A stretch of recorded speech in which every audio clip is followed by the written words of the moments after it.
All right. So in this case, I want us to quickly go through this question, our exam revision on our probability. Then we are given question number 2. A bag contains red, green, blue, and yellow balls. So this is what we have got: red, we've got green, we've got blue, and we've got yellow.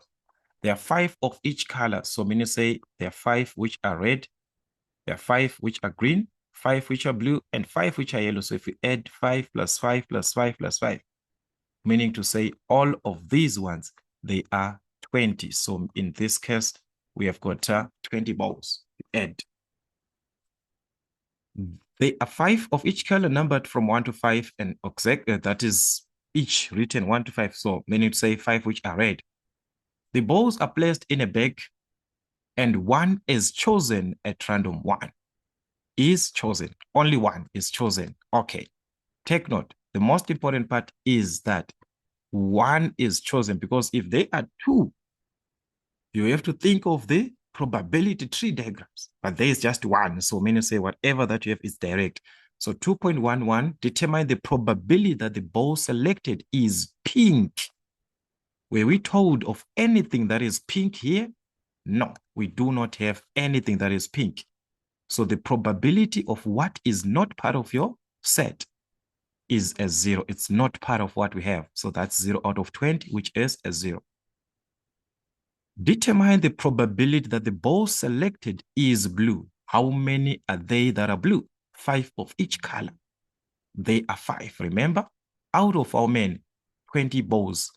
So this is going to be 1 out of 4. You can write as a percentage. You can write as a decimal, 0.25, whatever that you want. 2.13, determine the probability that the ball selected is numbered 3. Is numbered 3.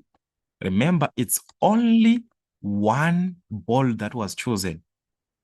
So there is a 3 that is numbered on red. There is a 3 that is numbered on green.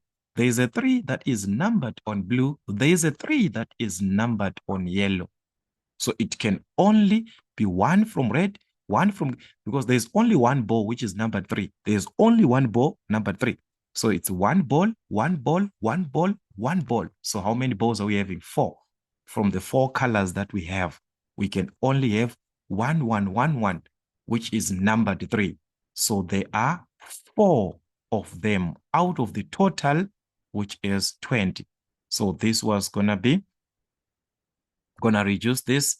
That is 1/5. If you are to write it as a fraction in simplified form, you can write it as a decimal. It's up to you.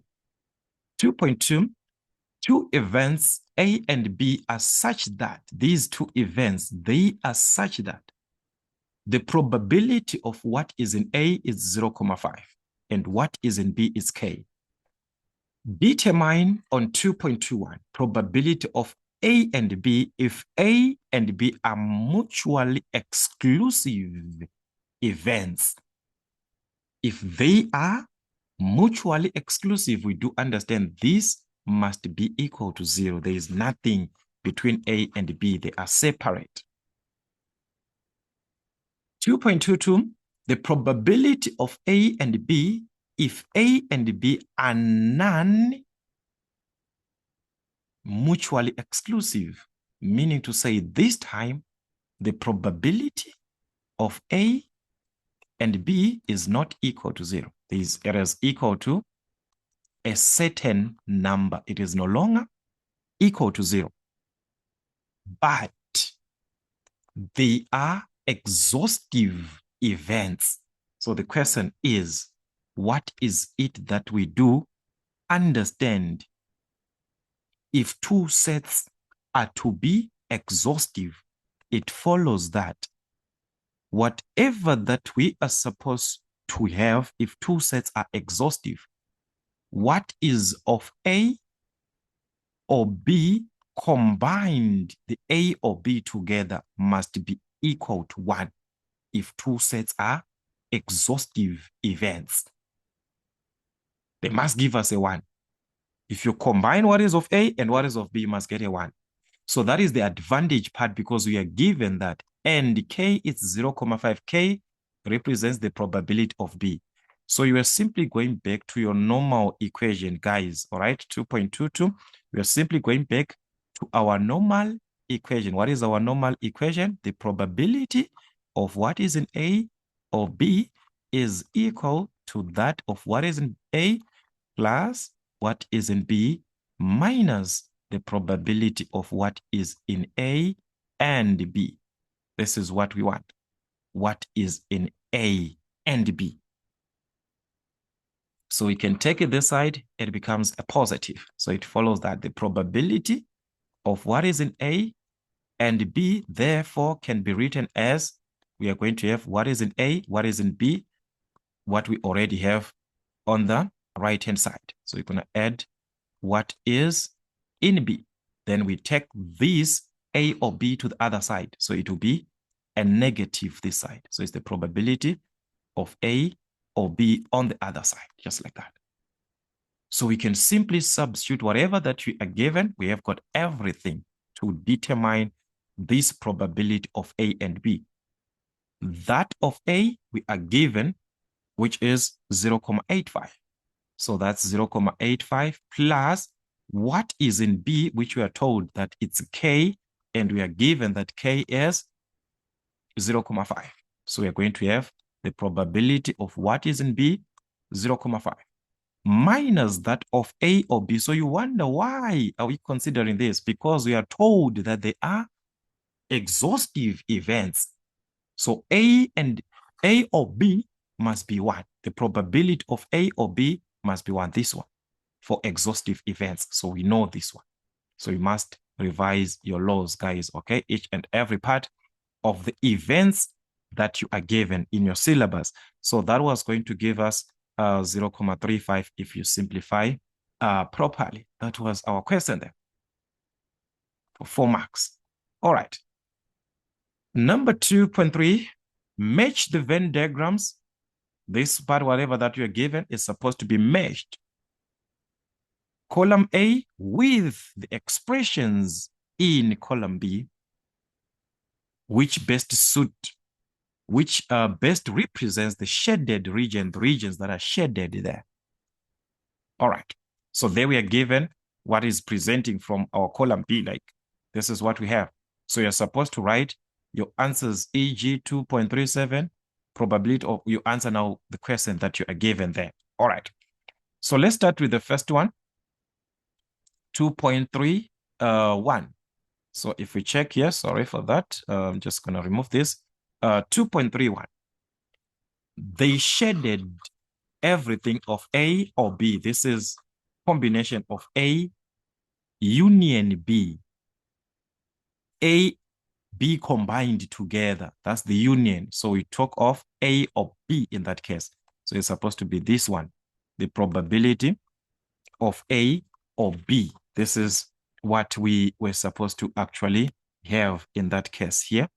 This is supposed to be the probability of A or B combined. Then the same we check here. If you check properly, it's A which is not shaded. They shaded everything outside of A. And what is it that is outside of A? It is the complement of A. So this one, it represents what is not in A. And in this case, what is not on the intersection of A and B. So this is what we have. What is not part of A and B. Because this is A and B, this one. But they shaded outside of that. So we're talking of what is not in A and B. It's not in A and B. So that's probability of A and B complement. Here they shaded A and B, guys. So this is simply our A and B, this one. So this is the probability of A and B. So that was what you're supposed to have at the end. So it was just to match already the answers given. So you simply need that you revise back your basics of the Venn diagram presentation, that you understand that.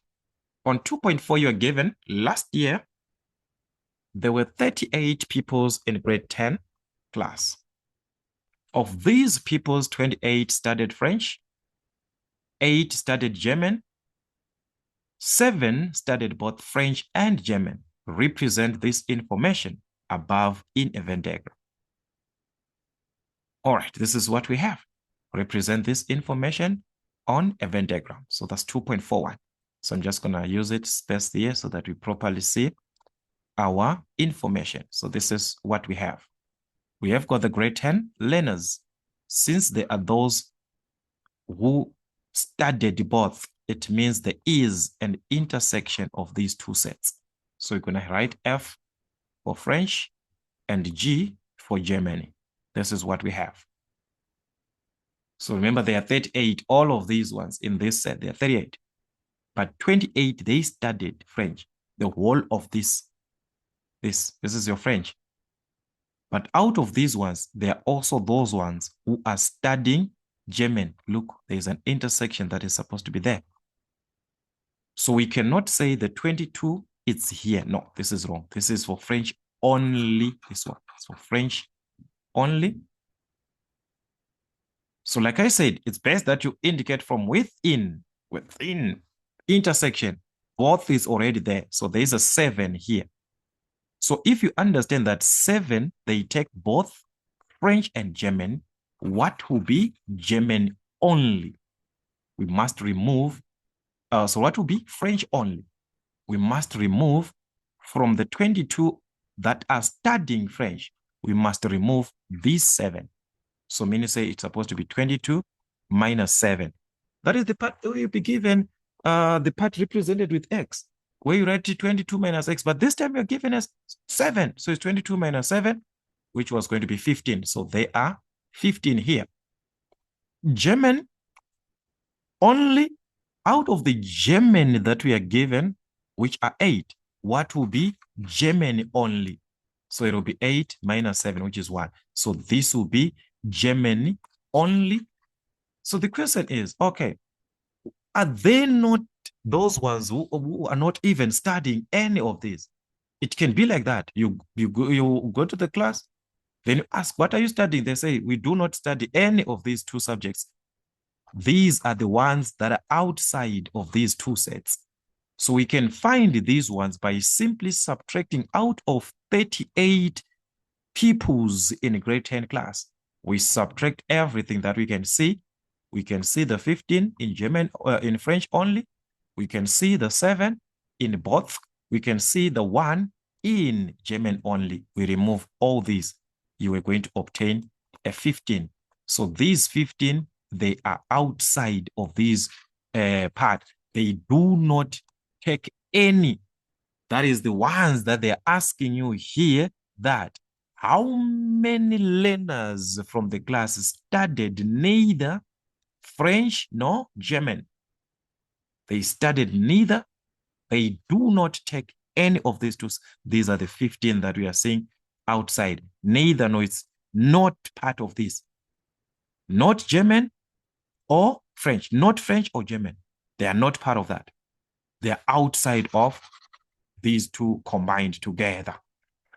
On 2.43, determine the probability that a learner selected at random from this class, A, studied German only. Remember when I was talking about this only part, this one is for German only, French only. So German only, there's only 1 person there out of the whole class out of 38. It was only 1 person. So you can write it as a decimal. It's up to you. If you write as a decimal, it was going to be 0.0263, something like that. Leave it as a fraction, depending with the instruction that you'll be given. There we are not given, so just write the way that you want. You can even write it as a percentage. B, did not study French. So they do not study French, this one. They did not study French in those exams that were in those in that previous class. They did not study French. So you close the part of French. This is how you simply answer this one, guys. Close the part of French. Let me try here this one. Simply close the part of French. This is where we have our French here. Simply close it like this. These ones are the ones who are studied, actually, because this one is a previous thing that happened. So these ones that I have covered, these ones are the ones who studied French. So meaning to say anything outside of that, anything that you see outside of this set, outside of this F, as long as it's outside, it's not part of French. They did not study French, meaning to say there is one who studied German only, and this one, and these ones, 15, who are not even part of German or French together, the 15. So you add them together, it was going to be 16. These ones, they are not part, they have nothing to do with the French, these ones. This is the part of French.